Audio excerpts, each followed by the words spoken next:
My husband wouldn't marry me unless our prenup had an infidelity payout clause. 7 years later, I finally understood why. I woke up and couldn't remember my first language. I woke up to my mom calling, and when she started speaking, I couldn't understand a single word. It sounded like gibberish. I kept saying, "What?" And she kept repeating herself until finally she switched to English and asked if I was feeling okay. I'd been fluent in Mandarin since birth and spoke it at home every single day. My parents had insisted on Mandarin only until I started school, and even then we used it exclusively in the house. But now it sounded like random noise with no meaning at all. Not even familiar noise like when you hear a language you recognize but don't speak. This was nothing. I tried to respond in Mandarin to tell her something was wrong, but my mouth couldn't form the words. I knew I should know them, but reaching for them was like grabbing at smoke. I tried to say simple things like hello or mom, but I couldn't remember how. My tongue felt clumsy and wrong, like I'd never made those sounds before. At work, I was supposed to lead a presentation for our Beijing clients who didn't speak English. I stood there in the conference room while they waited on the video call, and I couldn't read my own slides. The characters looked like abstract art with no meaning. My boss had to take over while I pretended to have a migraine, and the deal fell through because he couldn't answer their technical questions. I went to the emergency room thinking I'd had a stroke. The doctor ran tests and scans, but everything came back normal. She asked me to try writing in Mandarin, and I couldn't even hold the pen correctly for the strokes. She brought in a translator who spoke to me slowly and clearly, but it might as well have been ancient Sumerian. The translator said my blank stare was unsettling. My dad flew in from California because he didn't believe what my mom was telling him. He sat across from me speaking Mandarin for an hour straight, while I just stared at him. He showed me children's books we'd read together when I was 3 years old, and I couldn't recognize a single character. He started crying, which I'd never seen him do before. The neurologist suggested it might be a rare form of aphasia, but that usually affects all languages, not just one. He said losing a single language completely while maintaining perfect fluency in another was technically impossible. The brain doesn't segregate languages that distinctly, especially when one was learned from birth. But here I was proving him wrong. My girlfriend Lynn only spoke Mandarin and a little broken English. We'd been together 3 years and always communicated in Mandarin. Now she'd talk to me and I'd just nod without understanding anything. She tried teaching me basic phrases like I was a child, but I couldn't retain any of it. After 2 weeks, she moved out and I never saw her again. I found my old journals from high school all written in Mandarin, and they were incomprehensible. Videos of myself from last month speaking fluently at my cousin's wedding seemed like they'd been dubbed by someone else. My entire WeChat history was meaningless symbols. 28 years of memories locked behind a language I no longer possessed. My grandmother only spoke Mandarin and had dementia. I was the only person who could calm her down during her episodes. Now when I visited, she'd get agitated because I couldn't respond properly. She kept asking what was wrong with me, and I couldn't explain. The nurses had to sedate her more frequently, and my family blamed me. The Language Institute tested me extensively and determined I had no recognition of Mandarin whatsoever. Not dormant or suppressed, but completely absent. Like I'd never been exposed to it at all. They wanted to study me but couldn't explain what had happened. One researcher said it was as if someone had deleted specific files from my brain. I tried learning Mandarin from scratch with apps and tutors, but it wouldn't stick. I'd practice a word for hours and forget it instantly. The sounds felt impossible to distinguish, like they were all the same noise. My job required bilingual skills, so they had to let me go. My parents started speaking English to me but kept slipping into Mandarin out of habit, then looking at me with disappointment when I didn't understand. Family gatherings became awkward because everyone had to translate everything. My young cousins laughed at me for not understanding cartoons. I went to 3 different specialists and they all said the same thing, that what happened to me was medically impossible. Languages don't just disappear overnight. The neural pathways should still exist even if damaged. But brain scans showed normal activity in all language centers when I heard English, and absolutely nothing when I heard Mandarin, like my brain didn't even recognize it as speech. 6 months later, I still couldn't understand a word of Mandarin despite thousands of hours of attempted relearning. Then I got a call from a researcher who'd heard about my case. She said she'd seen this once before in a patient 12 years ago. The patient had also lost their first language overnight with no medical explanation. When I asked what happened to that patient, she got quiet and said they'd stopped responding to follow-up calls after reporting something else. When I asked what she meant by something else, she said the patient claimed they'd started forgetting English too, but she hadn't believed them at the time. I hung up and realized I'd been staring at the word patient on my notepad for 30 seconds because it suddenly looked wrong. I blinked hard at the notepad, but patient still looked like random marks that shouldn't form a word. My hands started shaking as I wrote other words on the paper. Doctor came out fine at first, but then the letters seemed to shift. Hospital looked normal, then wrong, then normal again. Language took me 3 tries to spell right, even though I knew it was correct. The pen slipped from my fingers and rolled across the desk. I grabbed my phone to text someone, but the keyboard seemed foreign for a second. The letters were in the wrong places. No, wait, they were right. My thumb hovered over the screen while my chest got tight. This was exactly what the researcher had warned about. The other patient started losing English too. My hands were sweating as I scrolled through my contacts. Everyone's names looked normal but took an extra beat to recognize. I found the neurologist's emergency number and hit call before I lost my nerve. The phone rang twice before someone picked up. I tried to explain what was happening, but the words came out jumbled. I had to repeat myself 3 times before the receptionist understood. She put me through to the doctor immediately. He told me to come in right away, and I could hear real worry in his voice even though he was trying to stay calm. I grabbed my keys and wallet and ran to my car. The drive to the hospital took 20 minutes but felt like hours. Every street sign required extra focus to read. The radio sounded normal, but occasionally a word would feel wrong in my ears. At the hospital, I parked crooked and didn't care. The emergency entrance was bright and loud and full of people. I went straight to the desk and gave my name. They were expecting me. A nurse appeared within minutes and led me to an exam room. 3 other nurses followed us and kept exchanging looks.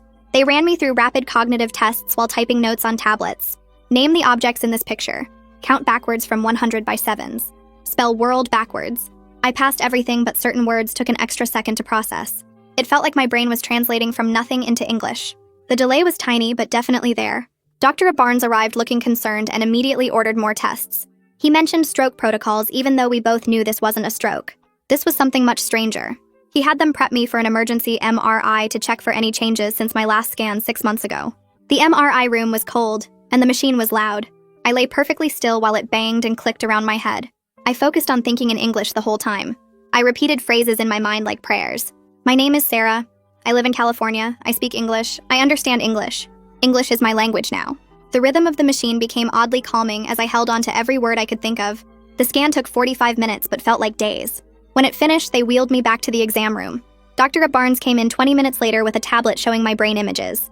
He couldn't hide his fascination as he pointed to different areas. My language centers showed unusual activity patterns but no damage. The areas that used to light up for Mandarin were still dead, but now the English zones were flickering strangely. Not damaged, but not normal either. He admitted he'd never seen anything like this in 30 years of practice. He wanted to bring in specialists immediately. He made calls while I sat there trying not to panic. My mom arrived an hour later with red eyes. She spoke careful English, but her words were slow and deliberate. She kept touching my hand like she needed to make sure I was real. I saw her step into the hallway to talk to a nurse.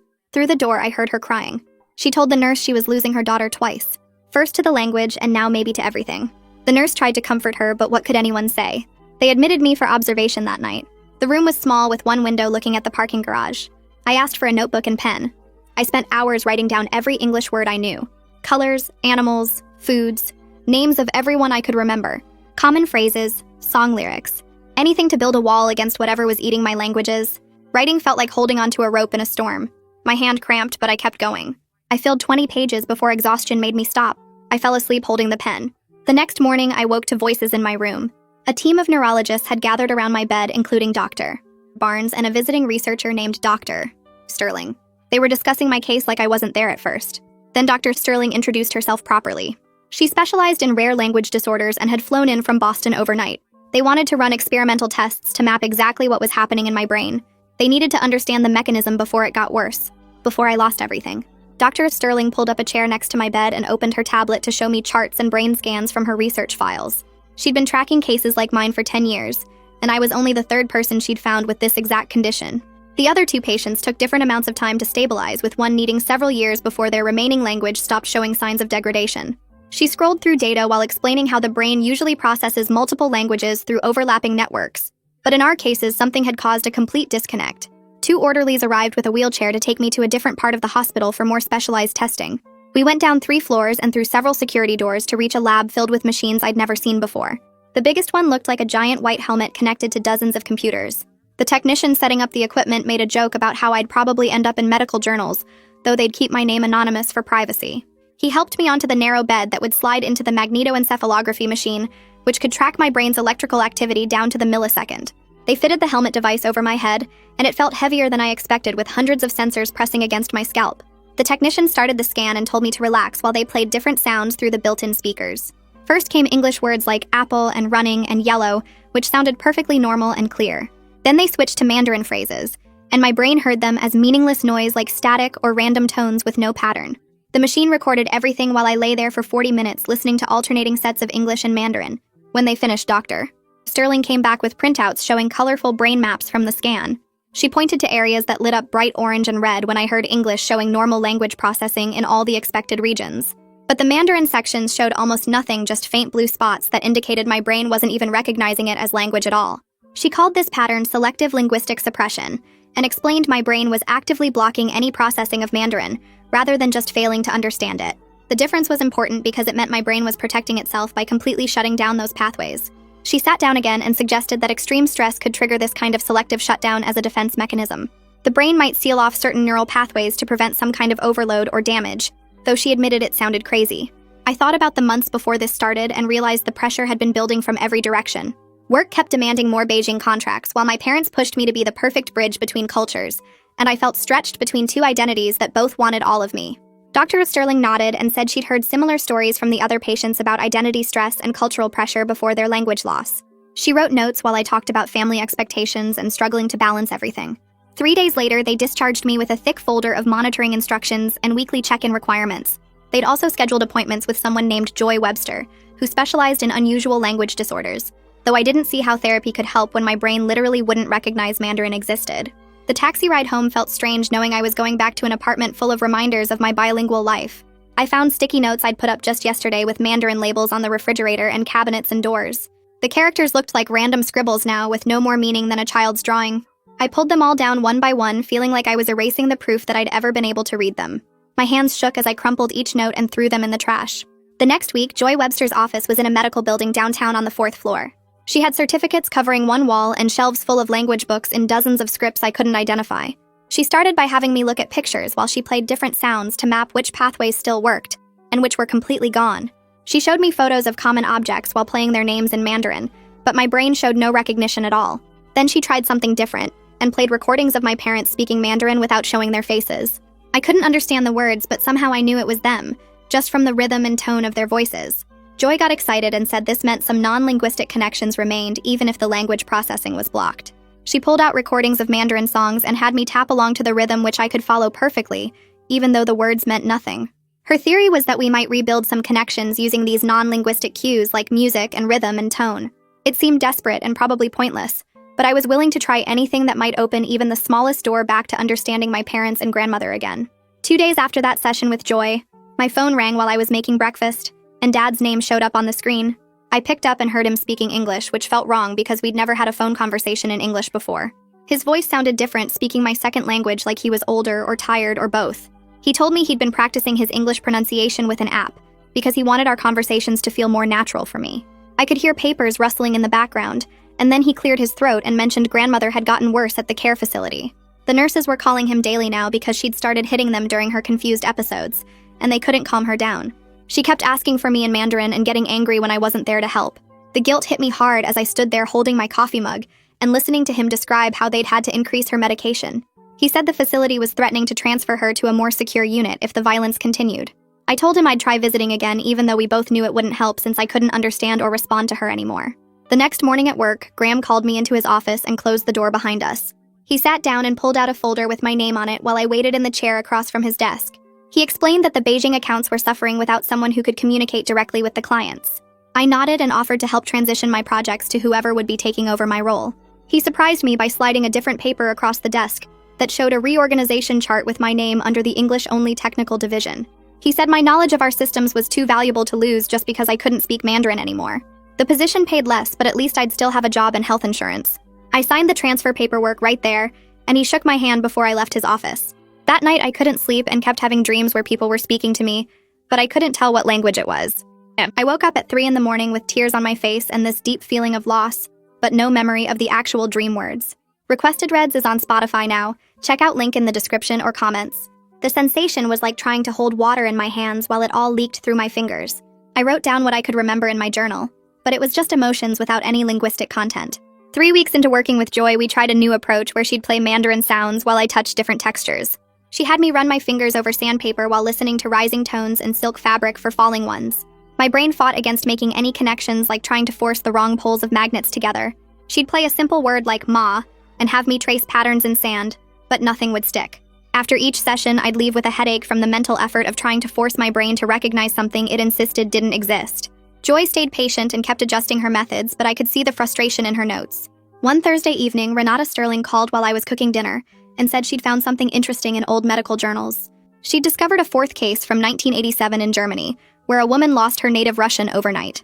That patient had partially recovered after 2 years, though she never got back to full fluency. Sterling explained that the woman could eventually understand basic conversations but couldn't speak or write properly. She invited me to join her research study at the University Medical Center, which would involve intensive monitoring and some experimental treatments. I agreed immediately because even partial recovery sounded better than this complete blank nothing. The study intake appointment lasted 8 hours and left me exhausted.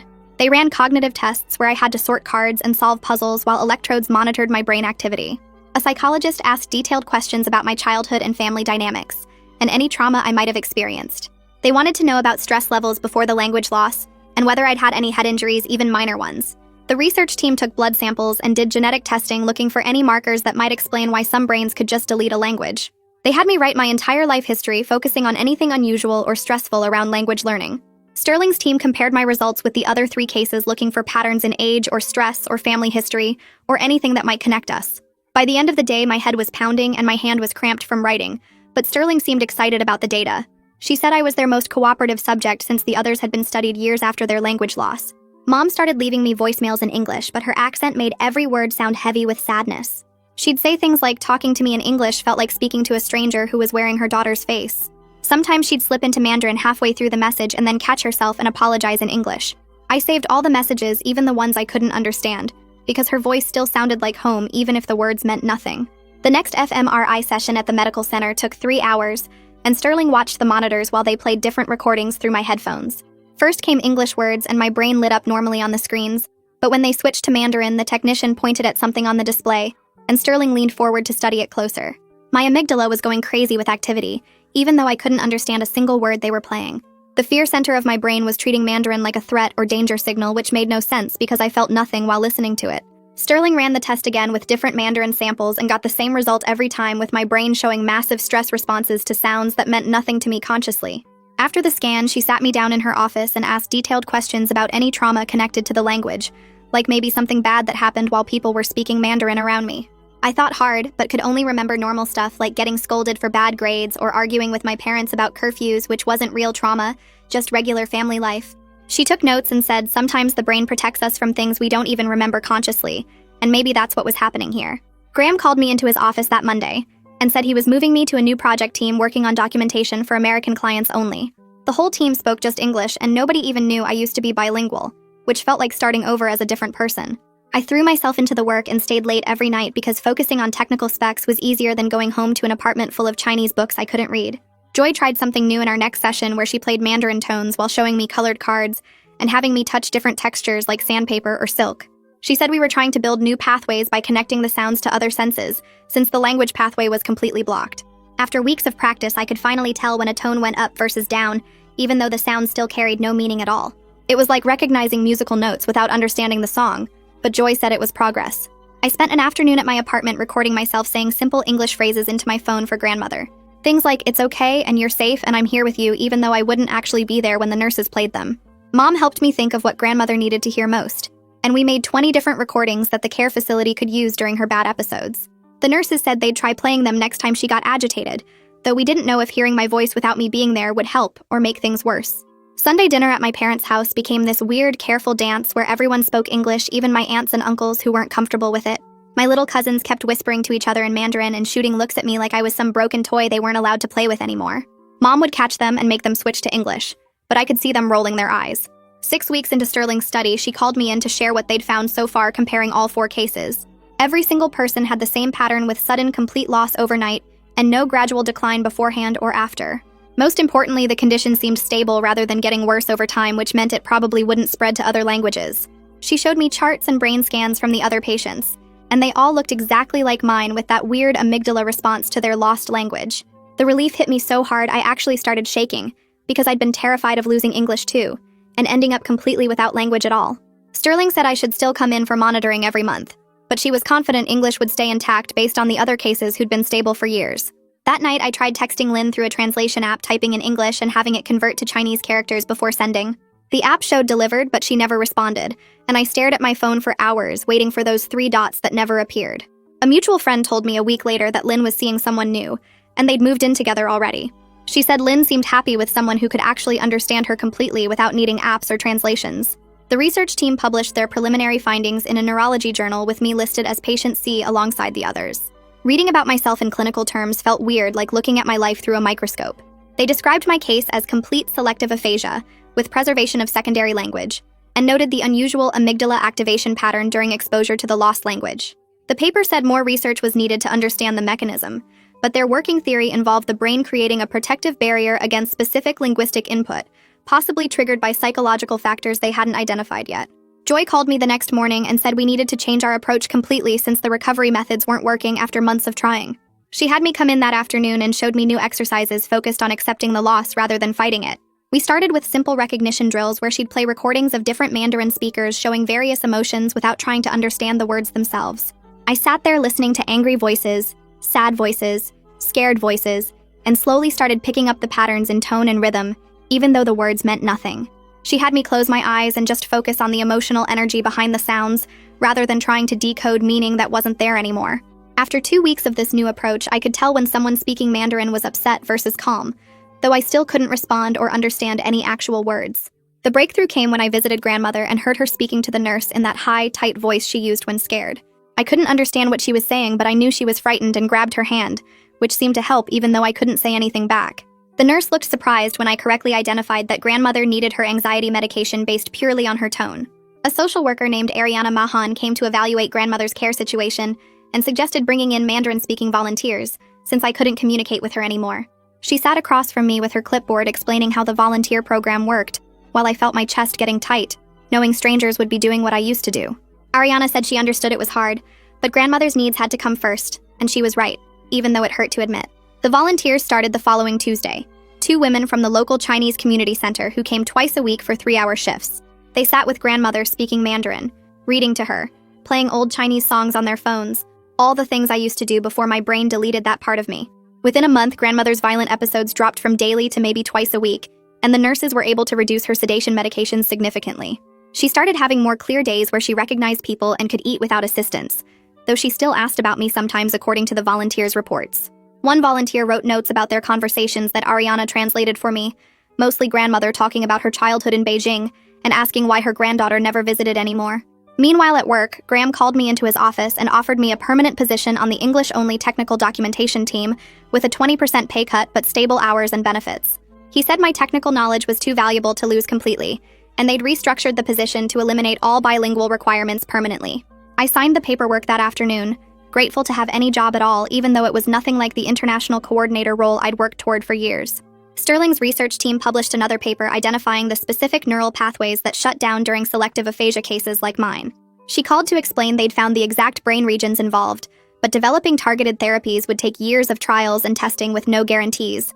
Her team had mapped the disconnection between language recognition and processing centers, showing how the brain could completely wall off one language while preserving another perfectly.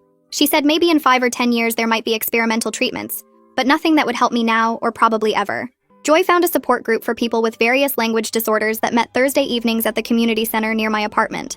I walked into that first meeting seeing people with stroke damage, brain injuries, developmental disorders, all of us missing pieces of language in different ways. The facilitator had us go around introducing ourselves and our conditions, and I explained my selective aphasia while others nodded with understanding. One man who'd had a stroke 2 years ago grabbed my arm after the meeting and said at least I'd kept one language completely intact. He struggled with both English and Spanish now, mixing them up constantly, forgetting basic words in both, and said he'd give anything to have even one language work perfectly like mine did. That comment stayed with me all week because I'd been so focused on what I'd lost that I hadn't considered how much worse it could be. The next time Mom called, we tried something new where she'd use simple English but add lots of photos and videos to help explain things. She'd take pictures of what she was cooking and send them while we talked, or share old family photos while telling stories, building new ways to connect without Mandarin. We developed this whole system of gestures and visual cues for our video calls, pointing at things, using hand signals, almost like a private sign language just for us. It felt strange at first, but after a few weeks it became our new normal, this different way of being mother and daughter. Dad flew in for my birthday in March and insisted on taking me to our favorite dim sum place downtown, even though I couldn't read the menu anymore. He ordered for both of us, pointing at items on the cart, speaking rapid Mandarin with the staff while I sat there smiling and nodding like I understood. The waiter kept trying to talk to me in Mandarin, and Dad would jump in to answer, making excuses about me having a sore throat, protecting me from the embarrassment of explaining. We ate in mostly silence, him occasionally pointing at dishes and saying their English names, both of us pretending this was normal and not completely heartbreaking. Joy had me close my eyes during our next session while she played recordings of different people speaking Mandarin. I pointed when I heard Mom's voice even though the words meant nothing. Then Dad's voice came through the speakers and I raised my hand immediately. Joy played strangers speaking the same phrases and I shook my head each time. She showed me the data on her laptop where she'd tracked my accuracy at 92% for family voices versus random speakers. My brain still recognized the unique patterns of how my parents spoke, even if the meaning was gone. We tried it with Lynn's old voicemails and I could pick her voice out from other women every single time. Joy said this was huge because it proved some neural pathways for Mandarin were still firing, just not the ones for comprehension. The research study sent their first payment that week, and it was enough to cover the gap from my reduced salary. Dr. Sterling called to tell me our sessions were helping her team create new diagnostic tests for selective aphasia. She said 3 more cases had been identified using the criteria they'd developed from studying me. The extra money meant I could stop worrying about rent while adjusting to the lower pay at work. I spent a whole weekend drawing simple pictures on index cards for grandmother's care facility. Water was a blue cup, bathroom was a toilet symbol, pain was a red X over a body outline. The nurses helped me test them during my next visit. Grandmother pointed at the water card and they brought her a drink right away. She tapped the bathroom card, and they helped her to the restroom without the usual confusion. When her hip hurt, she pressed the pain card and pointed to where it ached. We couldn't have conversations, but at least she could tell people what she needed. Graham called me into his office on Monday to discuss a new contract his team had just landed. The client was a tech company from Seattle that needed someone who understood our systems inside and out. He said my name came up in every planning meeting because I knew the technical specs better than anyone. The project kicked off that week and I led the documentation review without anyone mentioning my language situation. My coworkers stopped asking if I needed help with simple tasks and started treating me like a regular team member again. The Mandarin volunteers had been visiting grandmother for 3 months when Ariana called about something special. One of the volunteers said grandmother had been completely clear that morning and asking for me by name. I rushed to the care facility not knowing what to expect. Grandmother was sitting up in bed looking more alert than she had in months. She reached for my hand and started speaking rapid Mandarin while staring right into my eyes. I squeezed her fingers and nodded even though I couldn't understand a single word. She kept talking and crying and patting my face like she knew exactly who I was. The volunteer said she'd been asking why I couldn't speak to her anymore, but somehow understood I was still there. We sat like that for an hour with her holding my hand and talking while I just held on tight. The moment felt like a gift, even without understanding the words. Dr. Sterling scheduled another round of tests to check my English stability after 6 months.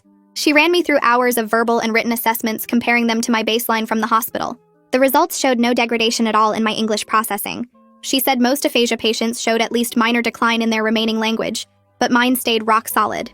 Her theory was that whatever caused the Mandarin loss had completely severed those pathways while leaving English untouched. She couldn't explain the mechanism, but the data was clear that English wasn't going anywhere. Joy suggested I try learning American Sign Language since it used completely different brain circuits than spoken language. She knew an instructor who taught beginners at the community college and thought it might help me communicate with grandmother. I signed up for evening classes that started the next week. The instructor showed us basic signs for everyday needs, and I practiced them constantly. My fingers felt clumsy at first, but the visual nature clicked faster than spoken Mandarin ever had. Joy was right about it using different pathways because I could actually retain the signs between classes.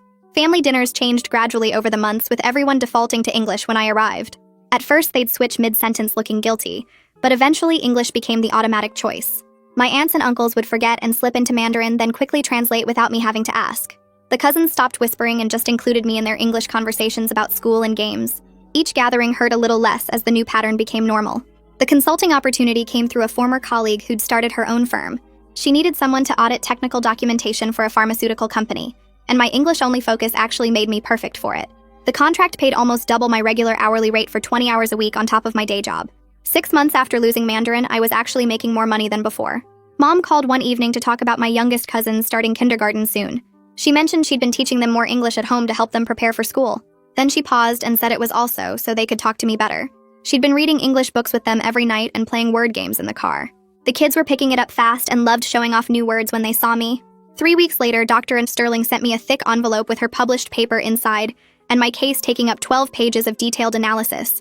She'd changed how neurologists understood language organization in the brain, because my scans proved languages could exist in completely separate neural networks without any overlap. The paper included color-coded brain images showing my English pathways lighting up normal, while the Mandarin regions stayed dark as empty rooms. She called that afternoon to tell me medical schools were already updating their textbooks based on her findings, and 3 other patients with similar symptoms had contacted her since publication. The research changed diagnosis protocols worldwide and gave doctors new ways to identify selective aphasia before patients spent months thinking they'd had strokes. Meanwhile, the Mandarin volunteers Ariana arranged started visiting grandmother 3 times a week, and one named Mrs. O'Lock began teaching me her recipes without using any words at all. She'd arrive at grandmother's care facility with bags of ingredients and guide my hands through chopping vegetables while grandmother watched from her chair. We'd work side by side at the small kitchen counter while Mrs. Alok showed me exact knife angles for cutting bok choy and the right wrist motion for stirring soup. Her hands would correct mine when I held the cleaver wrong or added too much soy sauce. Grandmother would smell the familiar food cooking and calm down even during her confused episodes. After 6 weeks, I could make her favorite winter melon soup perfectly, and Mrs. Alok would nod approval while grandmother ate every drop. The routine gave structure to visits that used to leave me crying in the parking lot. I started noticing other changes too, like how my work improved once I stopped splitting focus between 2 languages. Graham noticed my documentation had gotten clearer and more detailed since I could concentrate fully on English technical terms. My error rate dropped to almost 0, and clients started requesting me specifically for their projects. The promotion came through email on a Tuesday morning, with Graham offering me the lead position for our entire English documentation team. The salary increase wasn't huge, but the stability meant everything after months of uncertainty. I accepted immediately and spent the rest of the day organizing my new responsibilities. My parents adapted too, with Mom teaching Dad more English phrases so family dinners could include everyone. Dad would stumble over words sometimes, but kept trying because he wanted me to feel included. My aunts learned to pause their Mandarin conversations when I walked in and switch without making it awkward. Even my teenage cousins started translating their jokes so I could laugh too. Grandmother's 80th birthday arrived in early spring, and the whole family gathered at the care facility's community room. Mom had decorated with red and gold streamers while my aunts brought traditional foods they'd spent days preparing.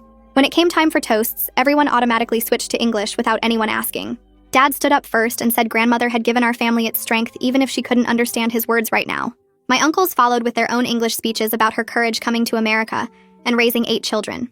Grandmother sat in her wheelchair smiling at the warm voices even though the words meant nothing to her. She could feel the love in how we spoke, and that seemed enough. After cake, I noticed something strange while helping clean up. The exit sign above the door suddenly made sense, not as English, but as 2 simple Chinese characters I recognized. Over the next days, I started seeing patterns in other signs, like the character for danger on cleaning supplies, and my own family name on mail. It wasn't reading exactly, but more like recognizing shapes I'd seen thousands of times before. My brain had kept some visual memory, even if the language meaning stayed locked away. I could identify about 20 characters total, mostly simple ones for water, fire, person, big, small. Joy said this was my brain trying to rebuild connections through pure pattern recognition instead of language processing. The fear of losing English haunted me constantly after that first phone call about the other patient. I started keeping detailed journals in English and recording myself reading technical manuals as backup proof I still had language. My savings account grew steadily as I put away half my salary in case I needed medical care or couldn't work anymore. I documented every important piece of knowledge I had and shared passwords with my parents. Mom found me one night organizing flashcards with basic English words and held me while I shook with fear that I'd wake up understanding nothing at all. She promised they'd take care of me no matter what happened, but the terror never fully left. 8 months after that terrifying morning when Mandarin disappeared, I'd built something smaller but solid with the language I had left. My job had shifted from international coordinator to English documentation lead, but I excelled at it and felt proud of my work. Grandmother got excellent care from the Mandarin volunteers who became her friends, while I supported her in other ways like managing her medical appointments and insurance. My family found new ways to include me in everything from holiday planning to cousins' homework help. The grief of losing half my identity would always hurt, but it no longer drowned out everything good in my life. And that's today's wrap-up. I always want to leave you with more than just a story. Hit subscribe and let's keep building on it.